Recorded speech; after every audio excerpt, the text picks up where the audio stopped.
All right, welcome everybody to week 3, day 1. We're now recording for IS-50A, the most A of all IS-50 classes at Clovis Community College. We're going to continue our exploration of game design today, and then we're going to go into Unreal Engine and continue our exploration of materials. So if you want to install 4.27, that just dropped today. Go ahead and get that going in the background while I talk. So last time in class we talked about game balance and how hard it is to get game balance right. If it's too balanced, it's boring actually. A coin flip is a very boring game. It's very balanced, but very boring. And then some games are unbalanced, like tic-tac-toe, and are still boring. Right? The first player has an advantage in tic-tac-toe. There's 5 spots for the first person to move, and there's 4 spots for the second. It's very hard for the second person to win at tic-tac-toe. When I was teaching tic-tac-toe to my daughter, I'd routinely beat her as the second player, which drove her quite crazy. It's not balanced, and it's still boring, right? So what you want is to have a host of interesting options that are available to players to pick from, because interesting choices, and if you really make them like agonize over it, like I was playing Humankind a couple nights ago, and when you level up through the ages, you pick a new civilization to be, which is a really interesting decision. And I was like going heavy into science early on, and then I was like, all right, I think my science thing's pretty good. I'm like getting text pretty quickly. I really need to get better at combat. So I switched into a civilization that had the most powerful military unit for the era, and proceeded to crush my enemy that way. And then I was like having trouble with economy, so I switched in the next era into an economy-based civ and boosted my gold production. Then after that, I realized I needed more food, so I switched into a food civ. And so it's a really interesting thing. And I sit there and look at all the different civilizations, and oh, this one's really good, but it's a unique unit I can't build because I don't have enough iron. So is it worth it if I can't build a unique unit? And I really sit there and agonize over the decisions, and that's a good sign that the things are at least somewhat balanced. People on the forums have been finding various exploits and things like that is going to happen in a complicated game that just came out, and that's fine. But I've been enjoying Humankind. I think it's a pretty well made game. It's sort of trying to create a new story of Humankind, hence the name. I don't think it really does a really good job of that. Like it's not really clear to me why the Chinese, the early Chinese Zhou Empire would become, Indian, to become Iroquois or Haudenosaunee, or it doesn't really make sense why one of these civilizations would transition into another one. It's a little weird on that front. There's not really any overarching narrative, but from a game design perspective, I think it's a pretty well designed game. Okay, so yeah, interesting decisions. Anytime you present an option to your students, it should make them think. One of the issues I have with a lot of games is that you can just sort of sit there with a piece of paper and sort of hammer out what your best option is. If anybody's played League of Legends before, there's like an item store, and people will sort of figure out like, for this build, this item is best, and you should always buy it. And that means it's not an interesting decision. If you always have to buy the Boots of Speed or whatever, it's not an interesting decision, and the game is badly designed, in my opinion. So, at a sort of abstract level, if you just make one option worth more than another, they will take the one that's worth more. It's just not, the other option might as well not exist, right? And if you delete all the items out of a game that nobody should ever take, and you're left with like nothing, you're left with just the best items, then your game's boring and is badly designed. So a better way of doing it is to have what I like to call a 2-axis design space instead of, it's always the same build for me. Yeah. Or if you play Age of Empires, people have build orders, like if you're going to go feudal men-at-arms, then you put 5 on berries and 2 on wood, then 1 on the boar, and like people have hashed out exactly the optimal things you click on to level up and get an army of 5 men-at-arms before the other person. And to me, that's boring. So a one-axis design space, for example, you know, just victory points, POINTS, points. If you have one option worth 5 and one option worth 10 and one option worth 2 and one option worth 8, nobody's ever going to pick any of these. Even though it looks like you have a ton of options, they're just worse. They're just objectively worse, and nobody should take them. And if you take them in a competitive game, like in League, they will mock you for taking them. Like, why on earth would you take this option? It is just worse than this other one. And, you know, they're not wrong. I mean, they're probably jerks about it, but they're not wrong. You know, it's like if there's only one point of comparison, if you're comparing like weapons and one weapon does more damage than another weapon, and that's the only way they differ, whatever has the most damage is the right weapon. It's that one. That is the weapon you take. And Choson battles in AoE, whoever builds the most towers and legions wins. Yeah, the original Age of Empires. Yeah. Yeah. Yeah, the Choson legions were ridiculous. Hate meta builds, ruins games. 6 on sheep, 4 on wood, 11 to bore, wood camp. Yeah, like it's not interesting. It's just not interesting when there's something that you can just predetermine and you just follow the same path every time and stuff like that. So until somebody creative finds a new meta build, and it does happen, and top tier players will develop new strategies in secret. A friend of mine was a coach for some professional Counter-Strike team, and they'd work on secret strategies, you know, and when they would go into practices, they wouldn't use their secret strategies because then people would see them and report on them. And so they would save their secret strategies for like the finals or whatever, you know. And some of those, and then it comes out, and then everybody adapts to the new meta. But even still, that's still just bad game design from my perspective. Although some of those secret strategies were really amusing. Like it wasn't my friend's, but he's not really a friend, but son of a friend, I guess. One of the strategies in Counter-Strike, I guess, was you have people stack up on top of each other, and then the head pops out through the skybox. And because we only draw the front of a surface, we never draw the back. By doing this, you were able to look and see the whole map, and you could spot where people are walking around and things like that. So, Overwatch has the same problem. Like, you know, they'll bust out a new tactic, a new meta, and then the meta shifts, and it's very boring when there's one best composition, right? So, to me, the secret to game design is to have multiple sources of comparison, right? So rather than just like weapon strength, like the amount of damage something does, right? People just pick whatever does the most damage.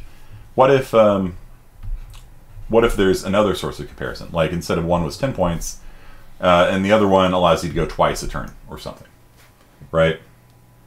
Or what if you can guess the move that they're going to make, you do 15 damage instead of 10, right? You have to have some alternate way of comparing things. And the single biggest flaw in most professional games is that they only have one axis for comparison, right? If you look at Dungeons and Dragons, you know, you've got, I wonder if I have it in here. No. If you look at Dungeons and Dragons, has anyone played Dungeons and Dragons or Pathfinder or something like that? You've got a dagger that does D4 damage. You've got a short sword that does a D6. So what you do is you roll a 4-sided die. It does between 1 and 4 points of damage. If you hit somebody with a short sword, you do 1 to 6 damage.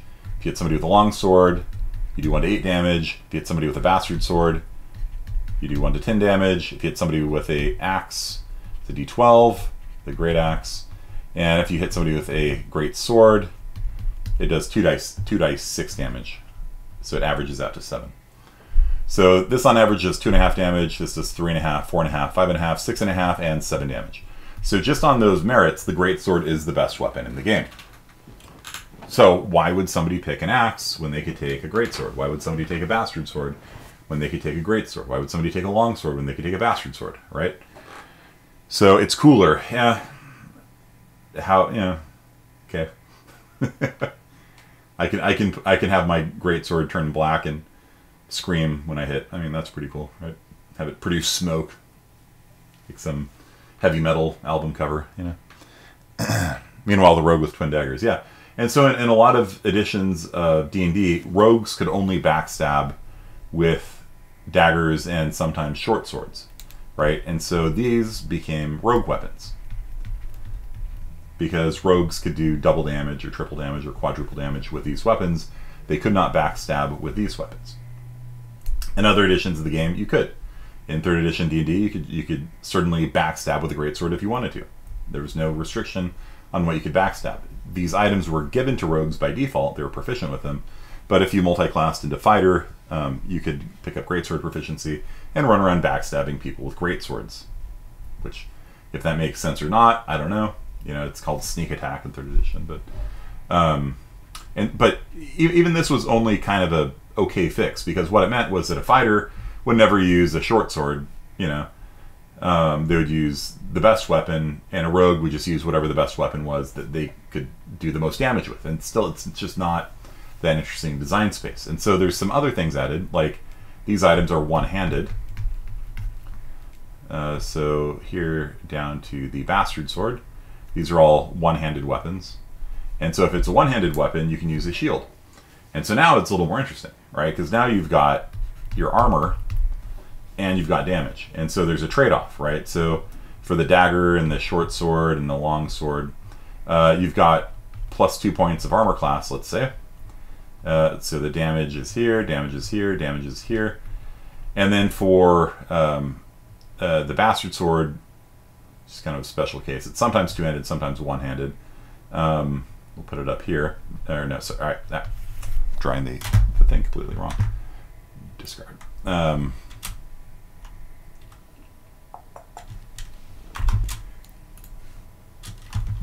Great.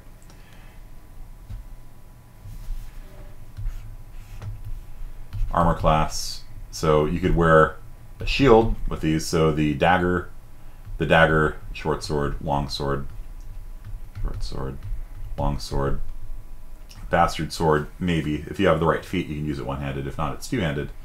And so the bastard sword is here, and then you have the axe and the greatsword, and this is at 0, of course. And so you've got the axe and the greatsword.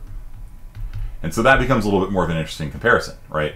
So if you want to have the max armor class and the max damage, you'd use a long sword and a shield. If you didn't care about armor class as much, you'd use a greatsword. So there's now 2 options available. There's the long sword and the greatsword. And then they added another axis of comparison. Well, it's not like it was sequential. And so another thing is if you could throw it. Okay?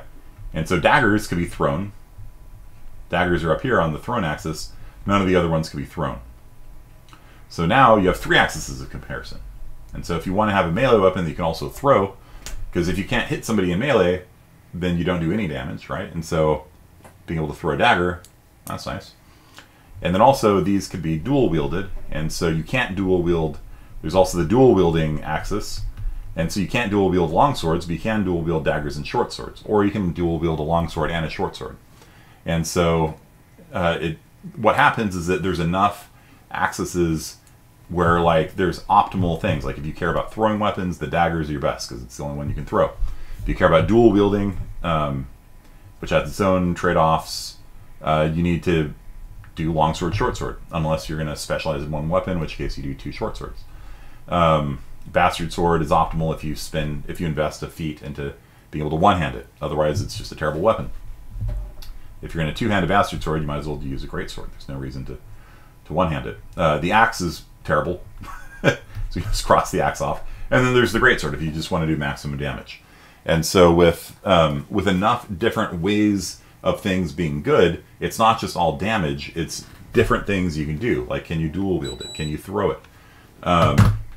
If you have a spear, you can brace a spear against a charge in 3rd edition D&D. So if you're ready an attack and somebody charges you with a spear, you stab him and deal double damage. And so how do you, like there's no flat numerical comparison you can do because you don't know how often an enemy is going to charge you, right? Like there's just no way of saying, well, okay, the spear is optimal. Because you don't know. It's a tactical thing. It depends on what's happening in the combat. And so it's interesting. Okay. So, meanwhile, rogues with twin daggers, 1d4 plus 2d6 for sneak attack. Fighters grab shield and sword, or they use great sword. Fighter full plate. There's a huge problem with Tom Clancy's Division 1 and 2. It took him until the first and second game of the end of life cycle to finally make all builds feel really good. A few meta stuff, certain talents. I liked it better with the game had talents of all 6 pieces, so you're going to create so many good builds. It was insane, yeah. Yeah, it's there needs to be different ways that things can be good instead of just one way, damage. And this is an issue I have with like any of the looter shooters, which just say like, you know, you have revolver that does 10 DPS, and you've got then you pick up a shotgun, and the shotgun will do 11 damage per second because you always get better gear than what you had before, and then you pick up another revolver, and that one does 12 DPS, and it's just like, it's so boring. It's so boring. There's just this infinite treadmill of just like your stuff just gradually gets better, more stuff you do, and yeah. So ways to balance different paths. It's kind of same old if everybody has the same build, yeah. And that's an issue I have with 5th edition. 4th edition D&D also had that problem. 4th edition, you just pick a class. Like, here's your class, and just as you level up, you get different abilities as you go down it. And it was very boring. There were different powers you could take. Like, when you level up to level 12, you could pick between this power or this power. But all fighters have either this power or this power, and it's really boring. And usually 2 out of the 3 options were terrible, so everybody would have Thicket of Blades or whatever. And it was really designed on World of Warcraft. Like, they looked at World of Warcraft, and they're like, people love dumb gameplay that doesn't make you think, so let's just make D&D World of Warcraft. There's taunting. We're having the fighter, and we're going to have the triad of tank and DPS and healer and support, you know, maybe. And so we're just going to have, each person's going to have a role, and we're going to do World of Warcraft in a role-playing game. And it was kind of terrible game design. 5th edition broke away from that somewhat. 5th edition is still pretty samey. Like, you pick from like one of 3 different subclasses, and you run with that. But you can mix and match different classes. Whereas in 4th edition, you just stuck with one class your entire, you know, career. And at some points you made choices, but that was your class. And it was very boring. Made everything far too simple and babied the system, yeah. Yeah, I mean, 4th edition was hated for a good reason. I mean, I don't regret the time that I played it. You know, because if you have a good group of people, you can have a good time no matter what you play. But game systems do matter, and 5th edition is better than 4th edition. Whether or not it's better than 3rd edition, you know, 3rd edition, I think, definitely offers more options, but a lot of those options are just terrible. So, yeah, it's like, is it good to have 800 options if like 700 of them are so bad that nobody would take it? I don't know. But that's still 100 more good options than 5th edition, where you've got 20 or 30. So, yeah. Okay, so yeah, so bad game design would be this: you have one option, you have 10% chance of winning $10. Option 2, you have 10% chance of winning $20. Everybody's going to take this one. You know what I mean? Like, it's not an interesting decision, right? This is maybe a little bit better. You have a 10% chance of winning 100, or 100% chance of winning 10. That might be a little bit more interesting. Then allows people to control their risk versus reward, right? And so, like, if you really need $100, you know, you might take the 10% chance of winning, because $20 won't help you, or $10 won't help you. But if all you need is $10, then you go with the guaranteed payoff, you know. And this will appeal to different players' personalities. Some people really like gambling. Don't get me started on the whole loot box thing and how sort of exploitative that is of people with like gambling, you know, problems.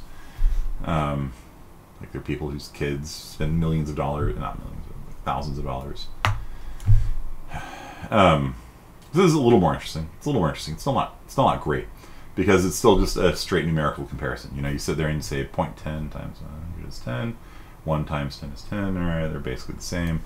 Yeah, it's still kind of boring because it's one axis of comparison. So I was playing Diablo 2, the beta of the re-release over the weekend, and it was not terrible. after how horrible the Warcraft 3 re-release was, I was expecting it to be terrible. It was not terrible. It was Diablo 2 with a fresh coat of paint on it. It looked nice. 4K resolution. Graphics are same style, but in high res, full 3D instead of 2D sprites. Yeah, I mean, if you're a Diablo 2 fan, I would definitely buy it. That said, the game definitely shows its age in terms of like game design, and how there's just horrible options available that never got balanced properly, that nobody would ever take, except if it's a prerequisite for like some other skill you have to take. So, yeah, I kind of wish maybe they re-release it with like the core thing, but they make it moddable so that maybe people can make their own skill trees and things like that. I think that would actually make Diablo 2. I would probably buy it in that case. I'm not going to buy it right now. I have no plan on buying Diablo 2 again. I played through, I beat End Aerial, and was just bored the entire time I was playing it. So beat it without dying once. But yeah, it's bored the entire time. There's nothing surprising about it. But one thing that reminded me of this when I was playing it is that you've got maces and you've got axes. Maces do extra damage against undead, axes do extra damage against demons, and then you've got swords that are higher damage overall. So the question is situational benefits, right? So if you've got an axe that adds 50% to your damage, and you've got an axe that adds 200% to your damage but only against kobolds, which one's better? You know what I'm saying?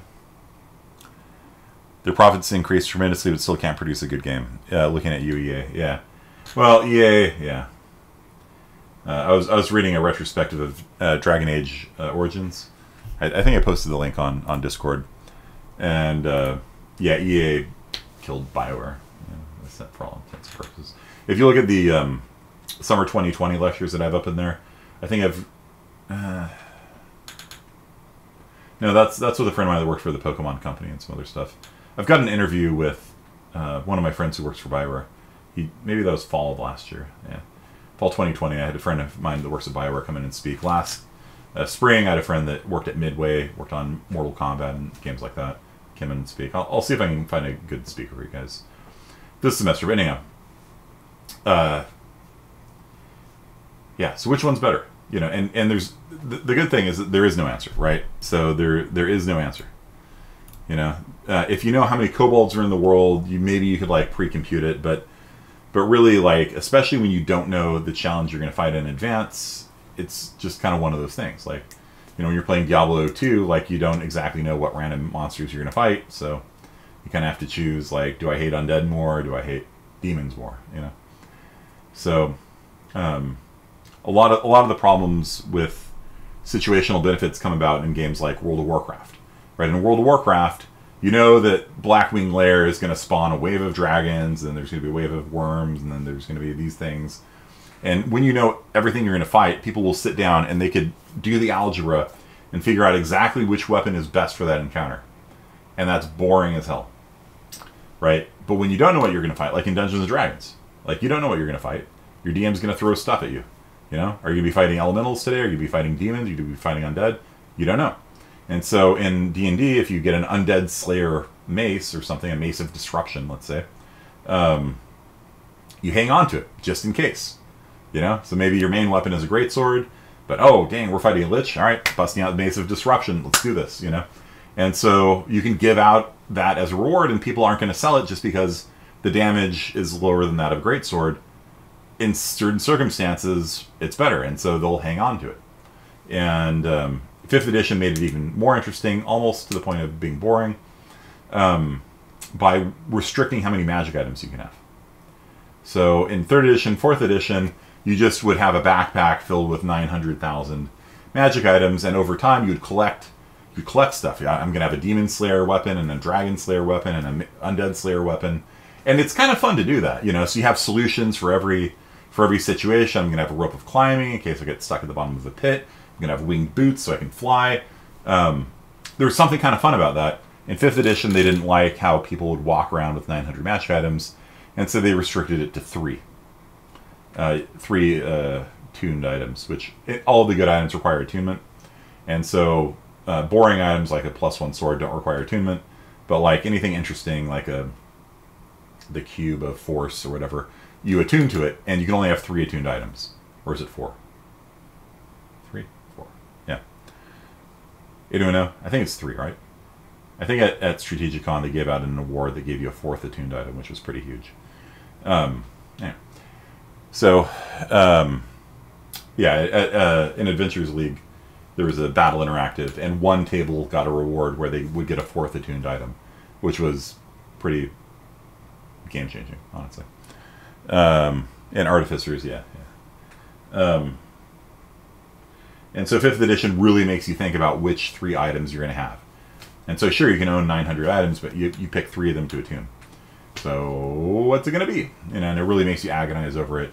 And I think it's a little bit too limited. I think by like epic level play, like by the time you're level 20, you should have more than 3 magic items. You know what I'm saying? Like, usually one of them's going to be your weapon, and that one's gone.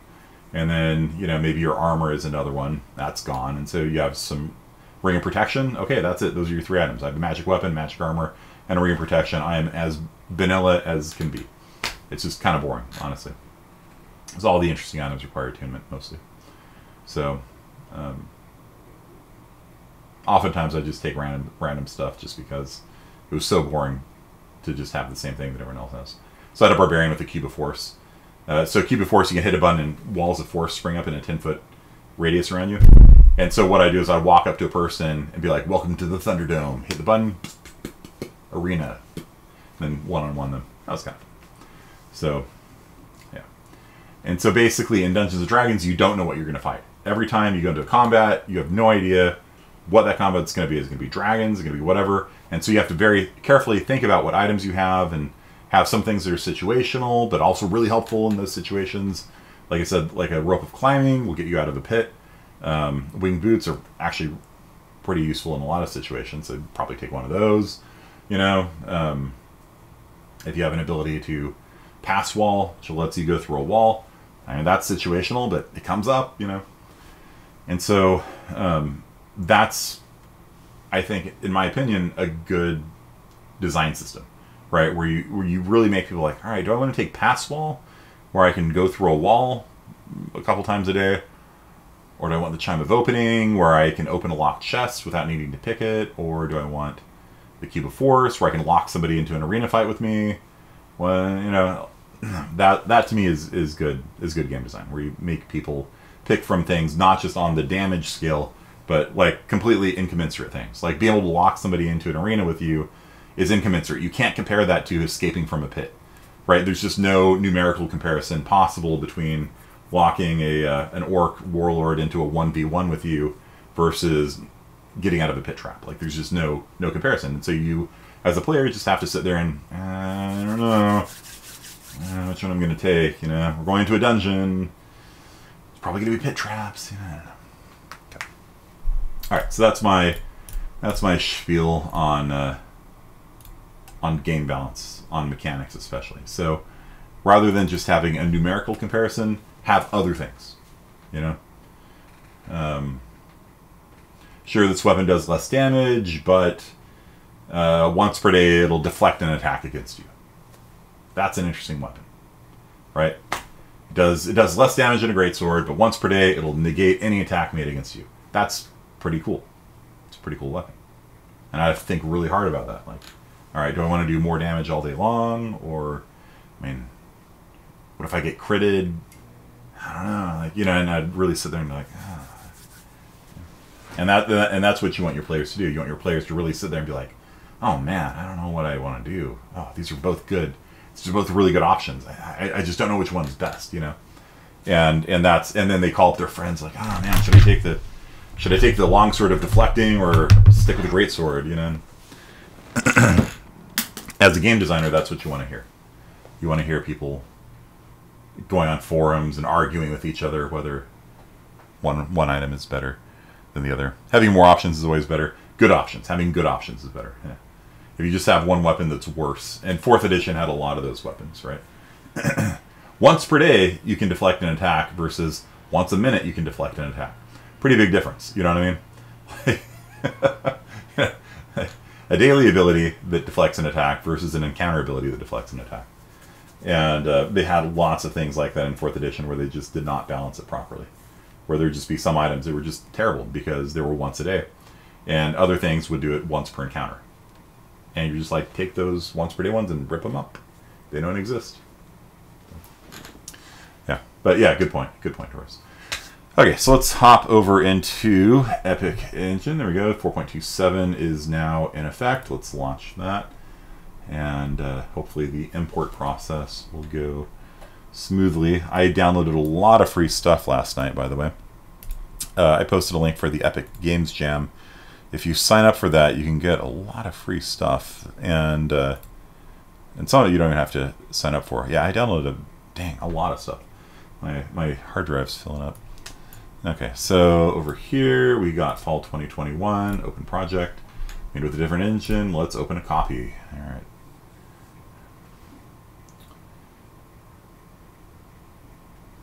And hopefully the import process will go smoothly.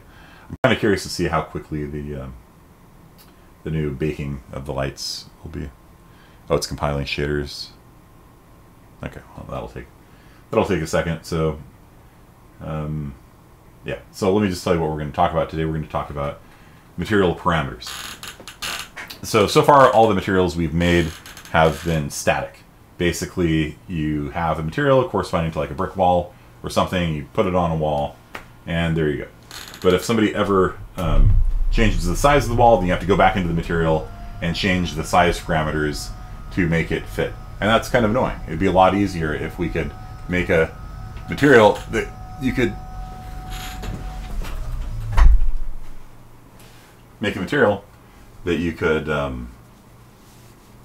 dynamically change these different values on.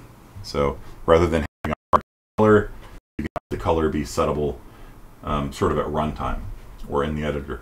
So you can have the same material applied to different walls and have different colors, different textures on them without needing to make a separate material for all of them. So this shader is going to be compiling for a while.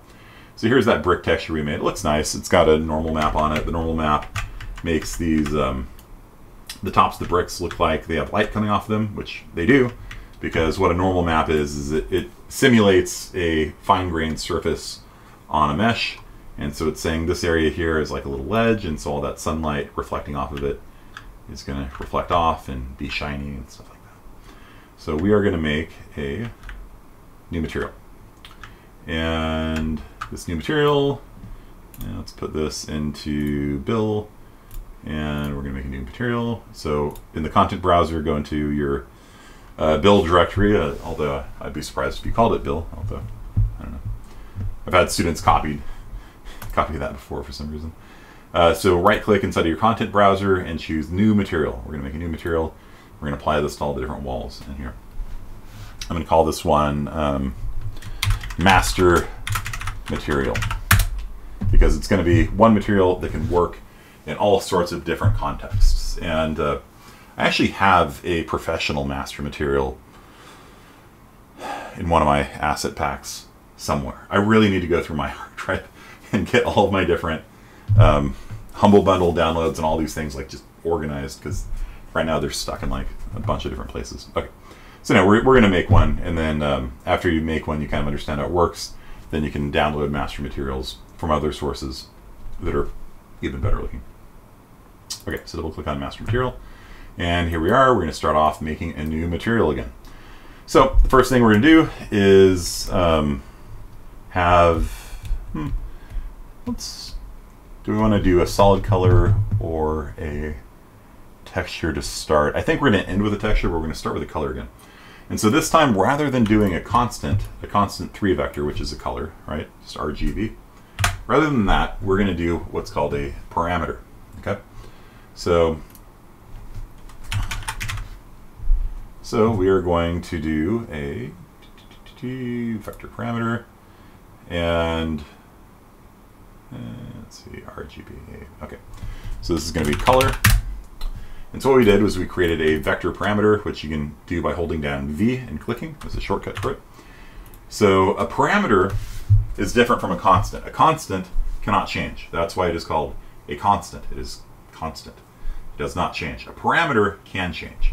And so there's a lot of cool things you can do with parameters. And one of the really nice things is you can change the values without recompiling them and resaving them every time.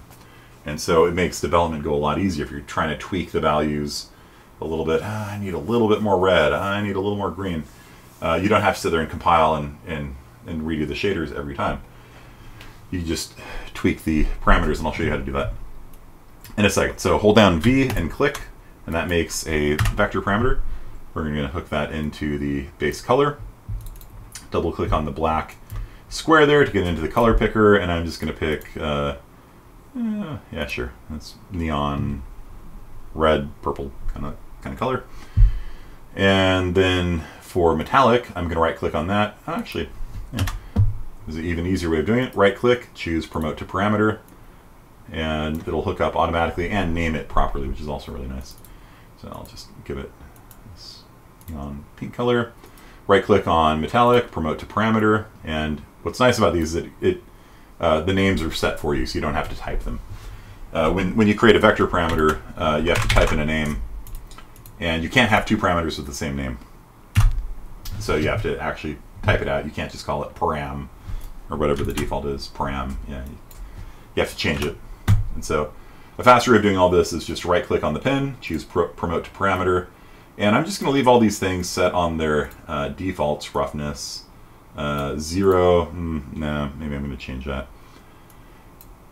It doesn't matter particularly, but what I'm going to do is for metallic, when you click on one of these nodes, you can choose what the minimum and the maximum values are going to be, or at least the ostensible limits are going to be. So when you click on metallic, set the slider min to 0, slider max to 1, and have it default to 0, which means plastic, not metallic at all. For specular, slider min of 0, slider max of 1, and the default value, I think, is 0.5 in the engine. Yeah, 0.5. And then alignment, align left. Thank you. I just like having all my nodes lined up properly. If you select a bunch, go to alignment, align left. Okay. So roughness also ranges from 0 to 1, and the default, I think, for roughness is also 0.5, maybe. I don't know. Let's go with it. Anisotropy. And don't care about that. Normal map. We're going to leave that off for now. We're going to leave the rest of these off for now. Yeah, this will be a good starting point, because I want to show you guys how material parameters work to begin with, and then we'll do a better one in just a little bit. Okay, so any questions about what I've done? I haven't explained what parameters are, or what they do, or how you use them yet. I'm just making it first, and then once I put it into the world and you see how it works, then it'll all make sense. Out of frame? Out of frame? What's out of frame? Kino? Can you see what I did here? Basically, I just went through the first 4 options, right-clicked, and chose promote to parameter, and then I set some default parameters here. Slider min 0, slider max 1 for these 3, and you'll see where that comes up in just a second. When you played around and ducked out of the webcam stream, gotcha. So I'm going to save it, and then I'm going to drag this material out to the wall here, and the wall here, and the wall here, and that's enough. That's an awful lot of horrid color for one day. I'll leave the rest gray as it is. Okay, so you can do that with your master material, but that's really not what you should be doing with the master material. What you actually want to be doing, I'm going to undo those, is you're going to right-click on the master material that you created, and you're going to choose Create Material Instance. This is the key thing. This is what makes material parameters come alive and be useful. Okay, so you can make a material and a master material with parameters, all that stuff, but you're not really getting any benefit out of it until you create a material instance. And what that means is you're going to have the same base material, but the parameters are going to be changed. So I'm going to call this one BillMat1, and then I can go ahead and make a couple others. I'll make BillMat2, and I'll make one more called BillMat3. So it's the same material, but what's going to happen is that those things we set as parameters You can change those numbers separately. So build mat 1, build mat 2, and build mat 3 are all the same master material, but they're going to have different values for the metallic, the base color, specular, and roughness. So how do you set them? Double click, and over here in the details panel, you can see that these values can now be changed by checking the box. So for build mat 1, and you can drag up and drag down, and if you notice, they are capped from 0 to 1. That's because I set the slider min and the slider max to be 0 and 1. And so as I move the mouse further to the left, it doesn't go lower at all. And so you can sit there and just kind of preview what it looks like. Whereas when you use a normal material, you have to save it and compile it, and the thing thinks for a while, and then the thing appears. Whereas with this, you can just sit there and really just play with the values and look at it and tweak it, and right around there, you know. And for the specular, I don't know if that's used because it's metallic. Yeah, it's not used because it's metallic. And then for base color, I'm going to set the base color to be orange. That's actually really nice. It's a nice little gold color there. And there we go. So I can override those 4 parameters. Because I created 4 parameters on the master material, those 4 parameters can be overridden in the material instance of it. So it's the same material, it's just those parameter values change. And they do not affect the other material instances either. So if I were to drag out build mat 1, you can see I've got this golden hue here, whereas build mat 2 is still the default, it's still pink. Okay. Hazleton. So if I go into build mat 2, and in fact, watch this, I'm gonna adjust these parameters over here on my other screen. When I adjust them on my other screen over here, you will see that they actually change in the world. So you don't even, you can actually, I've got my color picker open over here, and you can actually see what it looks like in the world. So it's not even like you have to use that little sphere preview. You can actually drop it on the world and just sit there and go around like, oh yeah, yeah, that's exactly the color of neon green. No, it's not. Let's see, what's a good color that goes with the gold? Yeah, it's kind of a little too rich, but let's go with that. And it's not metallic, and the roughness we will play around with, and the spec highlight. Okay, all right. And then once I'm happy with that, then I just save it, and I can do another one. And you can also create copies kind of that way as well. And so for build mat number 3, that'll be on that wall over there. And for that one, I'm just going to make it metallic and change nothing else. So just do that, hit save. And so, I don't know if it's really visible. Okay, maybe I'll, oh, I didn't make it metallic. Okay, yeah. No wonder it didn't work. I'll turn the roughness pretty far down on this one, save. Okay, there we go. So now I've got a shiny purple wall, I've got a shiny gold wall, and I've got a kind of a hideously bright red festive plastic floor.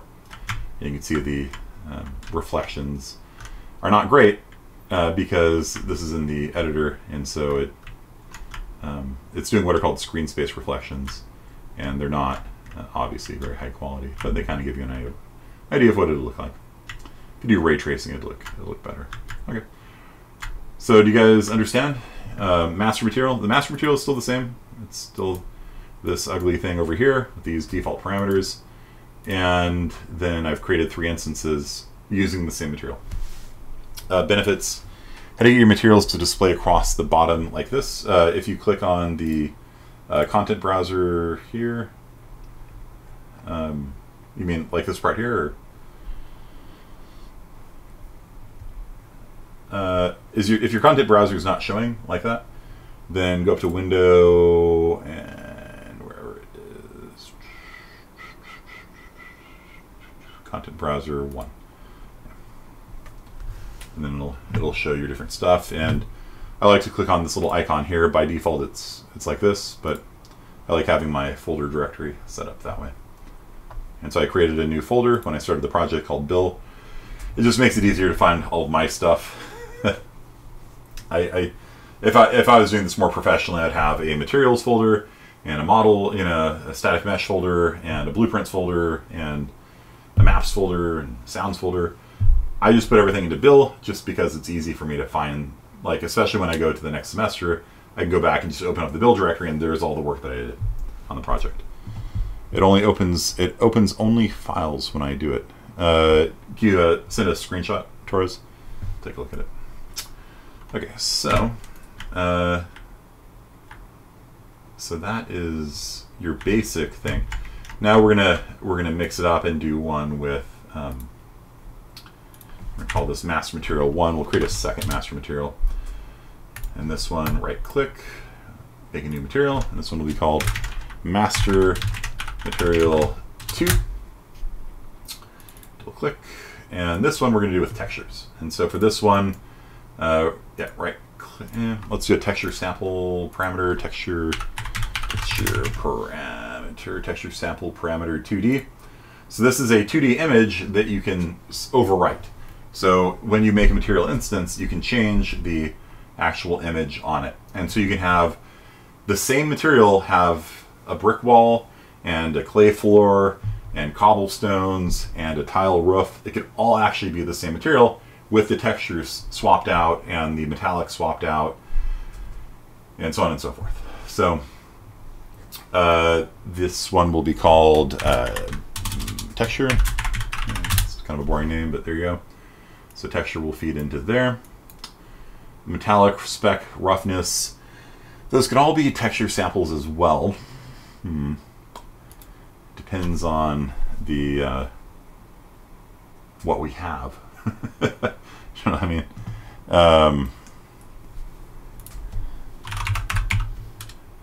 Polyhaven. Let's go steal some art for free legally.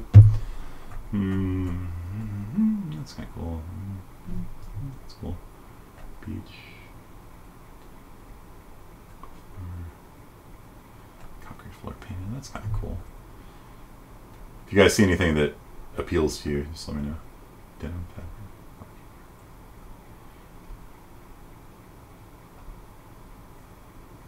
Yeah, let's do rocky ground. Why not? Okay. So let's see. We have displacement. Okay, yeah. So we got the full set of options here. Okay, Blender 4K resolution. Let's do 8K resolution. Why not? 300 megabytes for a material.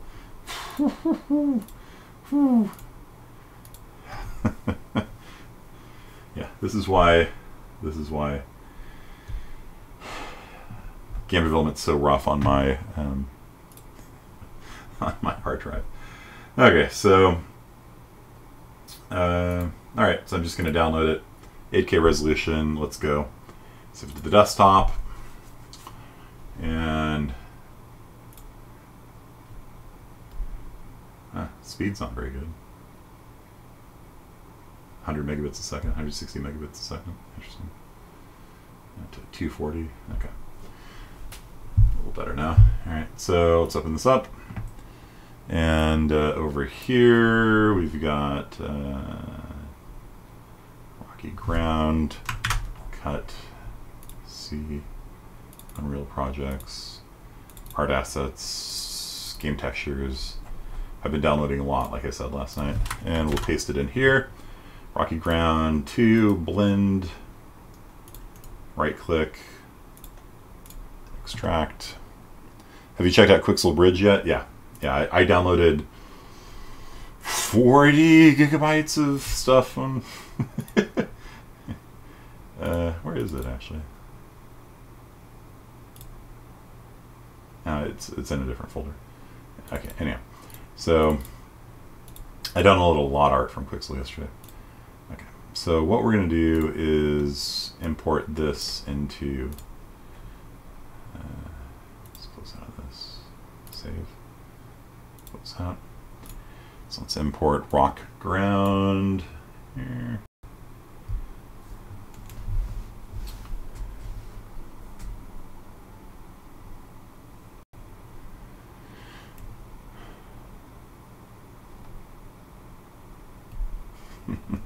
$320 megabytes for a material.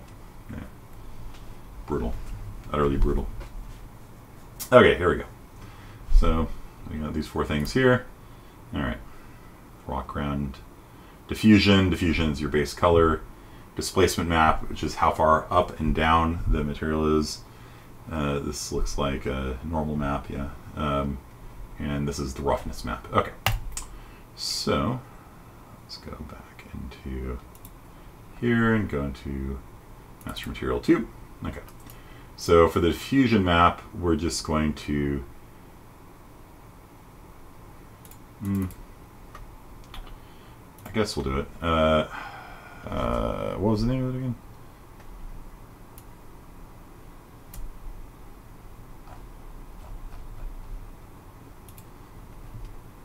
Rock ground O2 diffusion map. Okay. So what you can do is if you have something selected in your content browser, you can just click on the little arrow, bloop, and it switches over to it. You don't have to type the whole thing in. Okay, so we don't have a metallic map, so I'm just going to promote that to a parameter and set the minimum and maximum to be 1 to 1 there.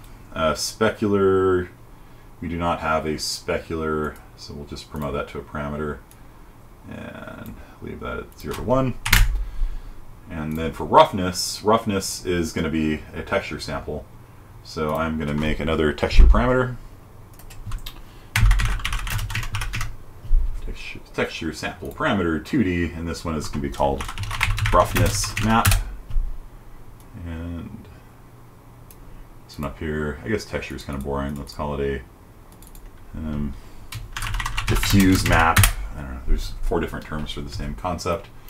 And we're going to feed in the roughness map into here. And the roughness map is going to be that bad Oscar there. Click, there we go. So there's a roughness map, there's a diffuse map, and then we've got a displacement map and a normal map. So the normal map, okay.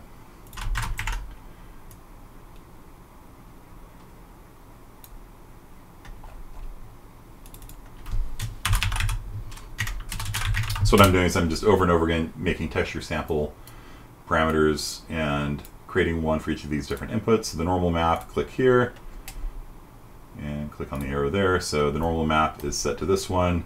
The roughness map is set to this one. The diffuse map is set to this one. And then pixel depth offset. Let's see if that works. May or may not work. Let's try it. Okay, displacement map. Select. You go in there.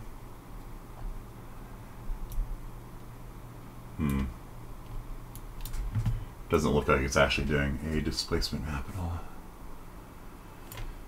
Okay.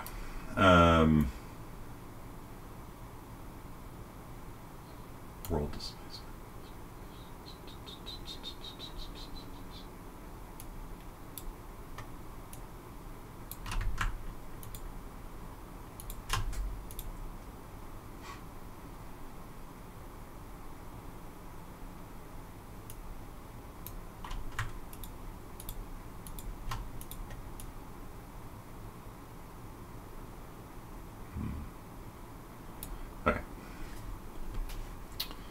I don't use displacement maps very much. I accidentally find the pics of the textures and materials when I do get them open.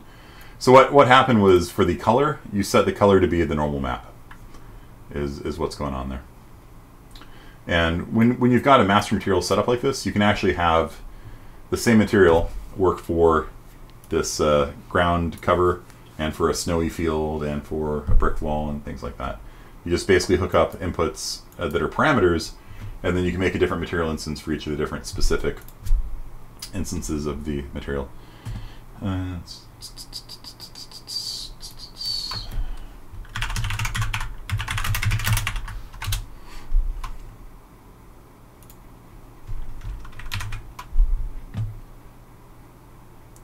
Metallic should always be either 0 or 1. Yeah, but I mean, if it's not 0 or 1, you get something called a quasi-metal. Or, yeah, and so the math will work for a half plastic, half material thing. It ends up looking like a really alien substance. They're not really physically accurate.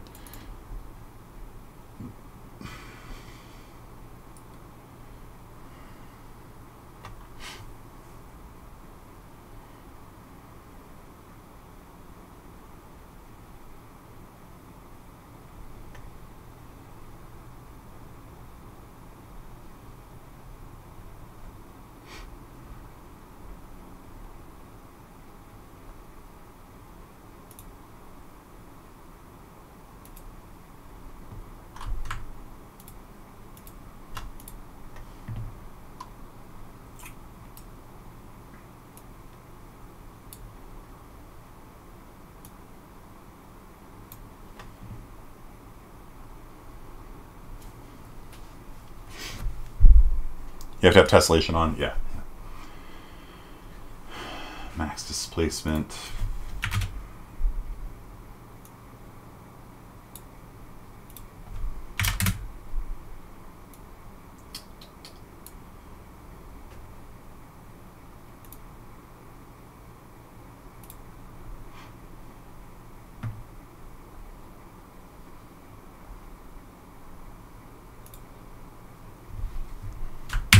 All right, start recording it.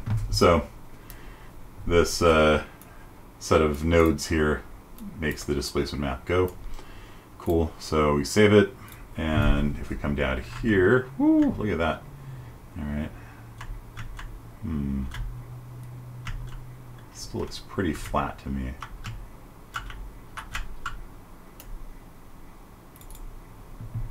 So we're doing tessellation. Tessellation allows it to modify the mesh in flight.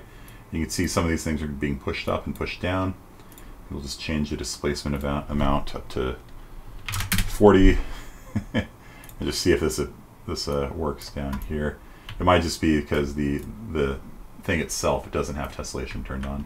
That's probably what's happening. Yeah. And it's a little bit, it's also really stretched out. Yeah, it is. There you go. Yeah, so it is bumpy, but on a giant surface like this, it is. Interesting. All right, well, there you go. There's displacement mapping. Like I said, I don't work with it very often because it's actually a lot slower than normal maps. For a normal map, you don't have to add any new triangles. It just simulates extra detail. For a displacement map, what it's doing, it's actually generating new triangles on the fly. If we look at the wireframe, you can see how many triangles there are now. Now if we turn off tessellation, you can see how much simpler the old model was, right?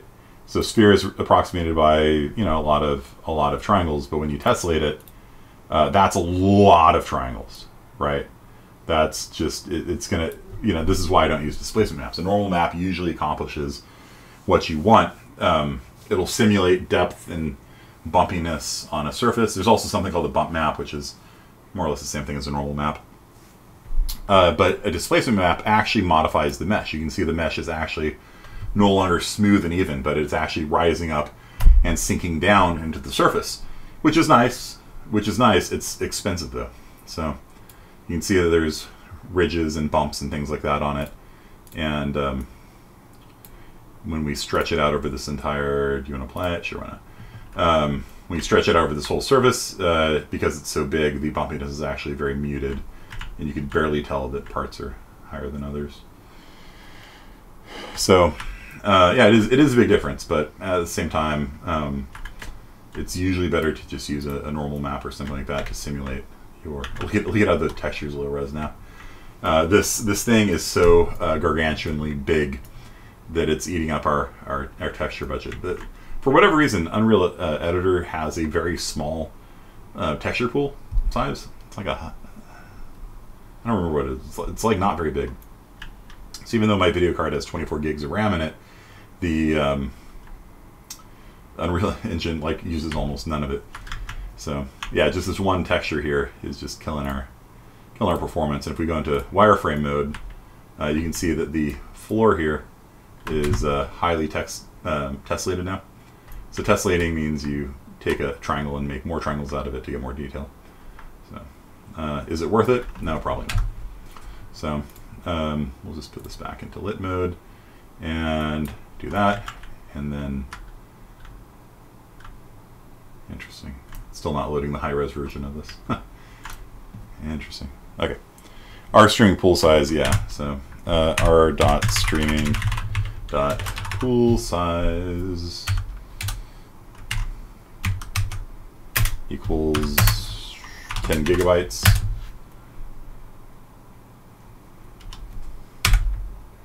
Equals 20 gigabytes.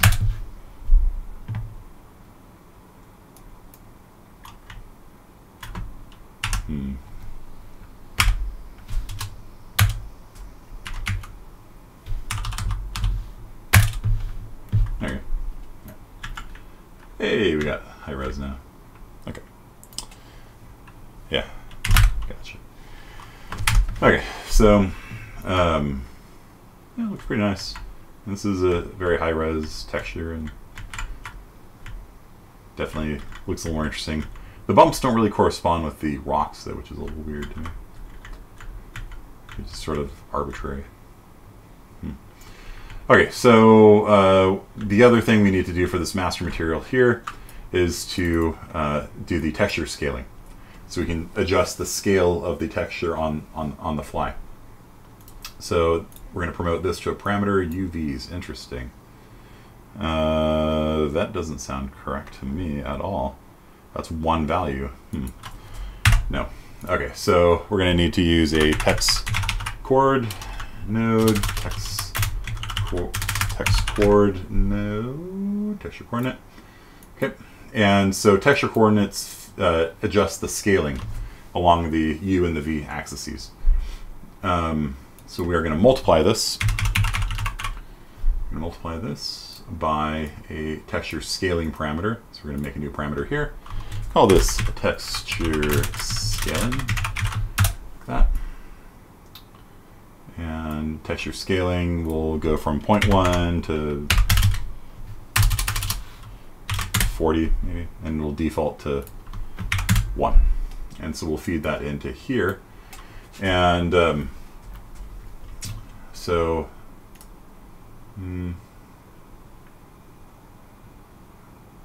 yeah, so it's going to scale evenly, but I guess it's fine. So we're going to save that. Thinking. There we go. And we need to feed this also into all the UV nodes. So the roughness, the normal, and the displacement map all scale in the same amount. And that should be good. And close. That still looks pretty good to me. Love those 8K textures, really high res. Death to hard drives, but you know, they look nice. Like that's actually pretty good. Yeah. Okay. Okay. So now we're going to create a material instance of this. So right-click on the master material 2, create a material instance, and we're going to call this one Snow Day or something like that. And we're going to double click on the material instance, and you can see all those parameters that we set, including like texture scaling, they all appear in here. And so all the textures we can override, and we are in fact going to override them with snow. I don't remember the name again. Snow to blend. Okay, so for the diffuse map, I'm going to pick snow to diffuse. Okay. Snap it over here, and I just click on the arrow. There you go. So it's now snow. For the displacement map, we have the snow displacement map here. Click on the arrow. Bloop. Normal map, snow, normal. Bloop. And for the roughness map, snap over here. Roughness map. Bloop. And there we go. So now we have the same material, which is used for that rocky ground 8K resolution. We now have a 4K snow material using the same thing, the same master material, and we can override these things if we wanted, but I think I'm just going to leave them the same for now. And if I drag out Snow Day, you'll see that our ground is now quite a nice looking snow with a little bit of, you see that there's a little bit of snow drift on there. If we want, we can come back in here. I'm going to drag it off to the side so it doesn't cover up the screen. Having two monitors is nice. By the way, Asus gave me a call yesterday, and they want to repair my monitor again. Last time I sent it in, it was gone for 2 months. They cracked the screen and wanted me to pay for it. But they wanted to apologize and fix it again because the fan is still noisy on it. Alright, so I'm going to maybe have to get another monitor in the meantime. I don't know. It's going to be a pain. But yeah, having multiple monitors is really nice when doing game development. So I'm just gonna increase the displacement amount, and I'm gonna just drag this up and down, and you can see that the displacement map gets progressively more exaggerated when I drag it up and down. If I set it up at 100, then when I run around in the world, everything's walking through a snowdrift. It's kind of cool, actually. It's kind of a neat effect. And displacement maps can also suck models downwards as well. Right now I think this is only going upwards. And so when I set the scale to 100, everything just went up, but displacement maps can also suck things down as well. That's actually a pretty neat effect. I like that. It's pretty cool. A little bit maybe too thick, so double click on snow day and set the displacement amount maybe to 70 instead. Now let's make metal snow.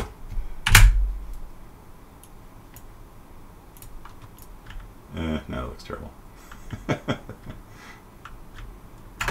Absolute garbage.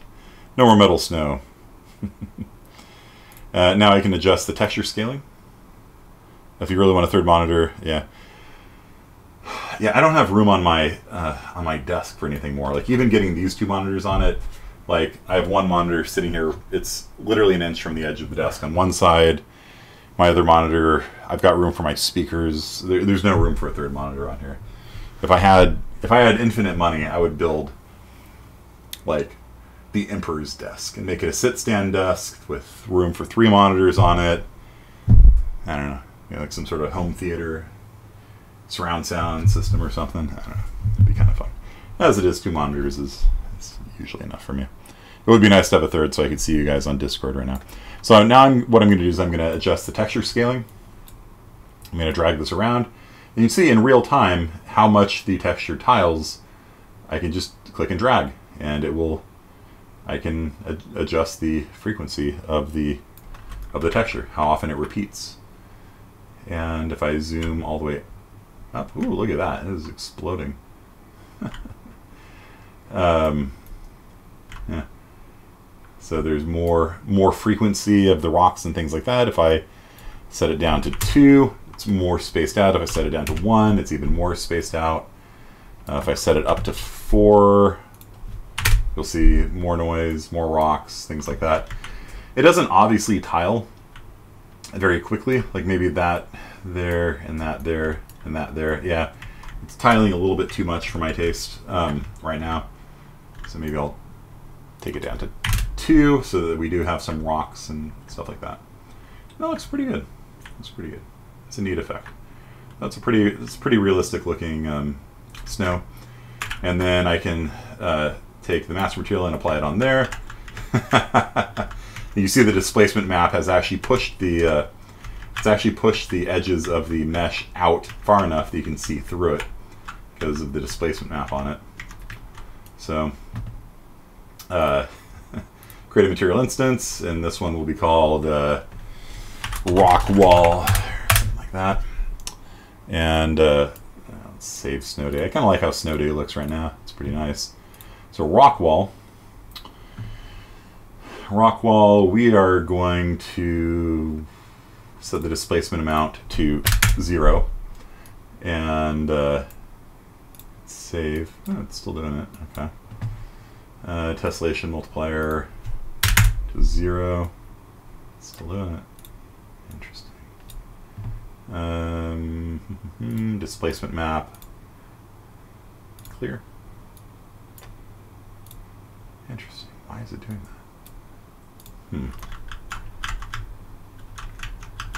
It's still doing the displacement. Oh, it's because I didn't apply it to the surface. That's why. I was still on the master material, but the instance you need to apply. Okay, there you go. And so yeah, you can see how it looks completely flat now, right?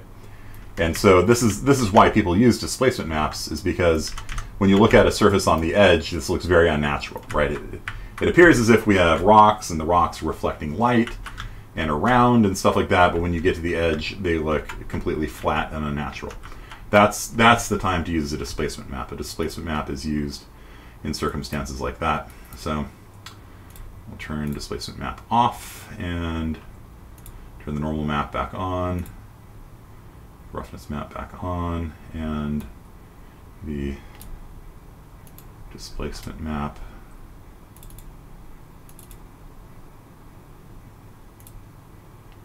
back on here. diffuse map. Okay. Save. See how the thing just popped out like that? Alright. If I said that the displacement amount is 0, it comes back together. I might need to do something about that. Let's see here. How's the performance between baking really high polynormals versus displacement maps? High polynormals baking is much, much faster. It's like an order of magnitude faster. But normals do not create actual depth. You will always have the ability to look at them from the side, and they look terrible from the side. Edges don't look good. And so displacement maps, or anytime you're going to see something on edge, use a displacement, or you don't have to. It is costly. But that's the time to use a displacement map, because it actually changes the geometry and adds a lot of triangles to it. So master material 2, let's come in here and change the tessellation.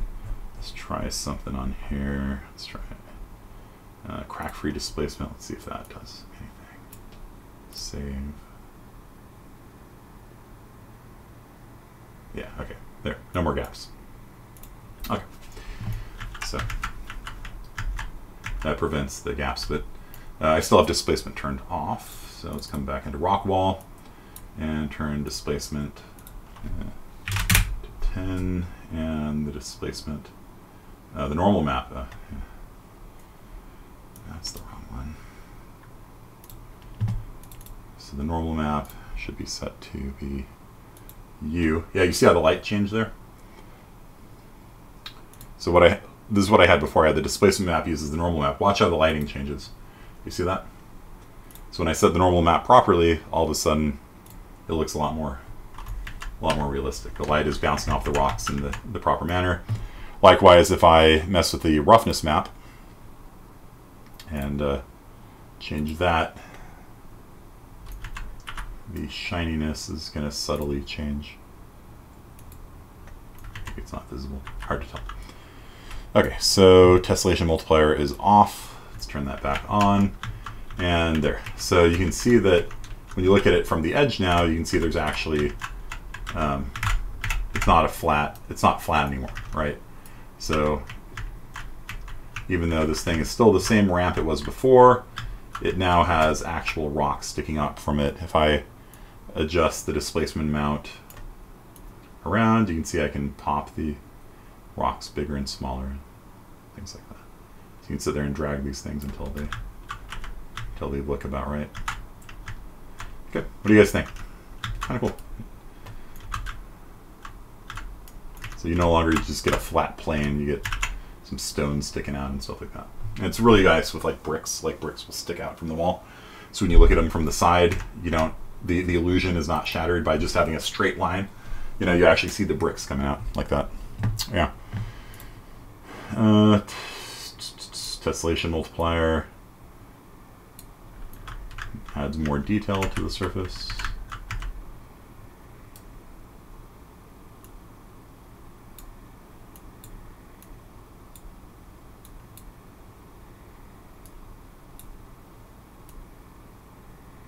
Doesn't seem to make a huge difference below a certain point. Tessellation off, tessellation on. Yeah, it doesn't seem. I think it's probably at the limit of the displacement map anyway. Okay. Make it metallic.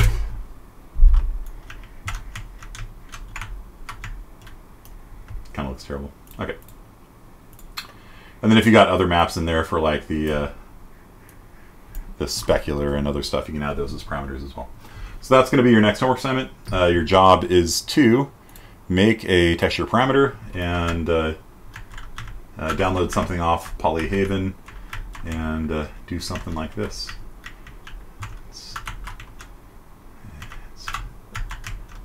I mean, it's kind of cool. It's a little too extreme, I think. I think I'm gonna turn it down just a little bit. Rock wall, displacement amount, 30. That's a little bit. That's a little bit. It's just a little bit too much for me. So we can walk through knee-deep snow, and the collision, by the way, is still the same. So it actually doesn't change the shape of the object for like walking on things and stuff like that, which is why like we sink into the snow. But it does draw quite nicely. So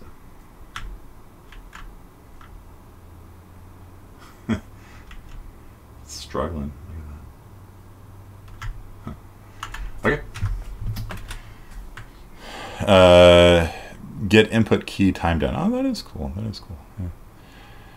All right. Yeah, it does look a lot better. And if we in fact apply this to the different ramps, then we will no longer have our generic. Ooh, that's bad. It's kind of cool, but it's horrible at the same time.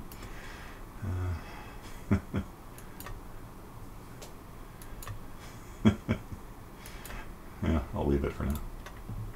Okay, so this whole thing looks like a rocky terrain. It looks a lot better than what we had before. These stairs I need to fix. That texture scaling is pretty bad.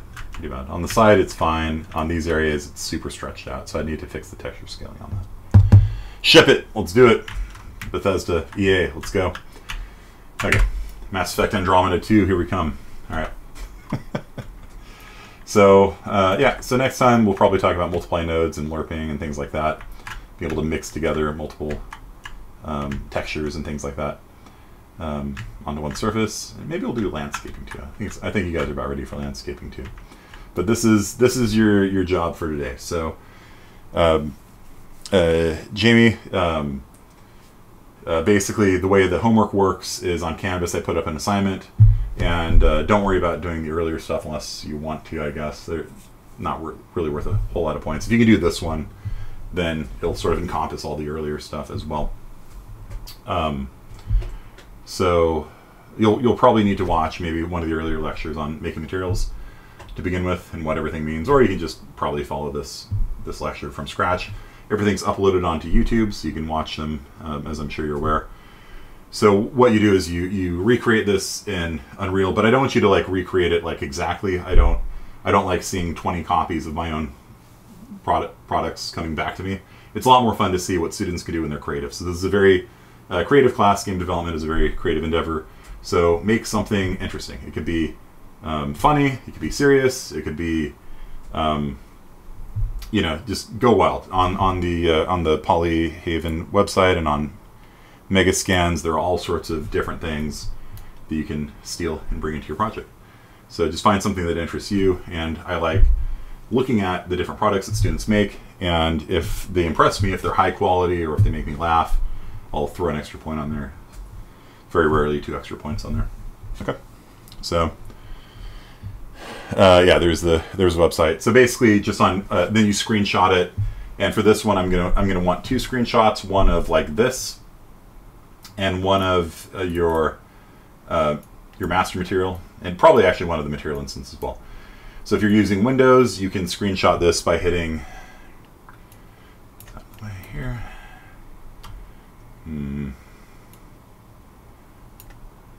Let's see if I can get these all fit on the same screen. Here. Okay. Zoom in a little bit, pull this down a little bit. Okay. So Windows key Shift S. Windows key Shift S brings up screenshot mode. I always do the the rectangular snip rather, and I just select it like that. Copies it to the clipboard automatically, and then you can just save it to your computer. A little dialog pops up where you can click on it, and then you can hit save. You can save that to your computer. Oh, there's weird. That's what I was looking for earlier.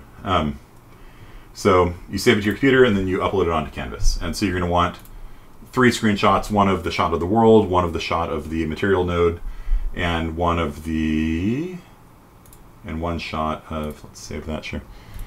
And I'll paste that onto Discord so you can copy it. And then one of the material instance. So something like that. So you're just going to go Windows key Shift S and just select it and send it up on Canvas. And that's your homework. And then I go through everyone's submissions every day and give them a grade. So it's a pretty low. I don't grade people punitively. Basically, if you do your work, you get an A. And so the only way you can fail this class is if you just don't do the work. So every class we do this, give an assignment, do the next class. So this will be due, start a class on Thursday, and it's probably half an hour work, something like that. It's a hard class to fail, although you'd be surprised. You'd be surprised. It used to have the highest dropout rate of any class that I taught, which blows my mind, because making games is fun, playing games is fun, and I think it was usually when I got to the math section, like, how does light work? You know, I didn't sign up for this math. What are you talking about? Can't make me multiply. It's crazy talk. So that's it for today. Save all that stuff. Rip my hard drive. All these materials I've downloaded. Math is the best part. I know, it's like you can't do video games without knowing math. But for some reason, like, it was just, I'd get to that part of the class and people would be like, peace. And it requires nothing harder than, like, addition and multiplication and subtraction. Sometimes subtraction. Usually just addition and multiplication. And division, I guess, for normalizing. It's like, if my daughter can do it, you guys can do it. It's not anything to worry about. All right, so that is it for today, guys. And we will pick this up again on Thursday. We will be finishing up object materials, and we'll start on landscapes, which is kind of fun too, and landscape materials. Great. I will see you then.